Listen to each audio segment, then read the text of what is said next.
رمضان يا رمضان يا نفحة الرحمن رمضان يا رمضان شهر جود وغفران رمضان يا رمضان. بسم الله والصلاة والسلام على رسول الله.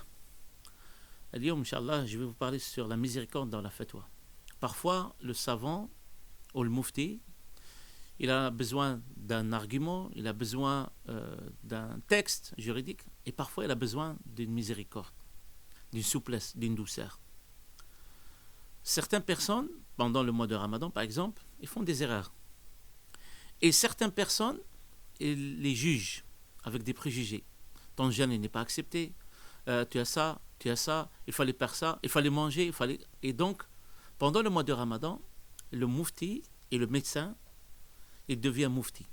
Donc le mufti, il devient assistant au médecin. C'est le médecin qui va décider si la personne elle doit jeûner ou non. Ça, c'est dans la vie juridique. La deuxième chose, c'est la miséricorde quand il y a des erreurs. Pendant le mois de Ramadan, il y avait un homme âgé, très âgé. Et il a fait des rapports conjugaux avec sa femme. Il avait une faiblesse, donc il est venu voir le prophète sallallahu alayhi wa sallam. Et il était pauvre. Et le prophète sallallahu alayhi wa sallam lui demande de faire l'expiation, le kafar. Donc de faire ça. Il lui a dit, tu dois jeûner 2 mois. Consécutifs, donc un mois pour se rattraper. Il a dit, je suis un homme âgé, faible, je ne peux pas. Il lui a dit, tu dois nourrir, par exemple, 60 pauvres. Il a dit, j'en ai pas. Il a dit, tu dois affranchir un serviteur, un esclave. Il a dit, j'en ai pas. Et là, le prophète sallam, il était en train d'attendre. Comment il trouve une issue pour cette personne-là? Les 3 clés sont là. Mais parfois, on va dépasser les 3 clés pour aller chercher la miséricorde d'Allah subhanahu wa ta'ala.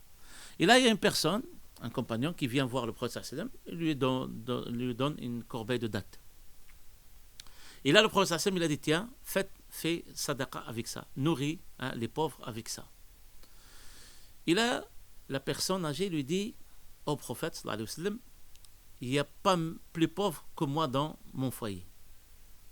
Et là, le prophète sallallahu alayhi wa sallam, il a dit, tiens, prends-la. En lui disant, cela c'est pour toi et pas pour d'autres. Cette fatwa, cette dérogation, elle est spécifique à cette personne-là.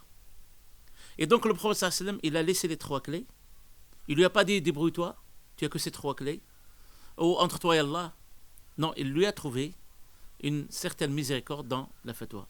Ce qu'on veut arriver, c'est que parfois, on va avoir des comportements pendant ce mois-là et on ne doit pas juger la personne sur son jeûne, parce que le jeûne, c'est la seule adoration qui appartient à Allah subhanahu wa ta'ala et qu'on ne connaît pas sa vraie ajr, sa vraie récompense. Illa som fa innahu li wa ana ajzi bihi kama qala Allah subhanahu wa ta'ala fi al-hadith al-qudusi.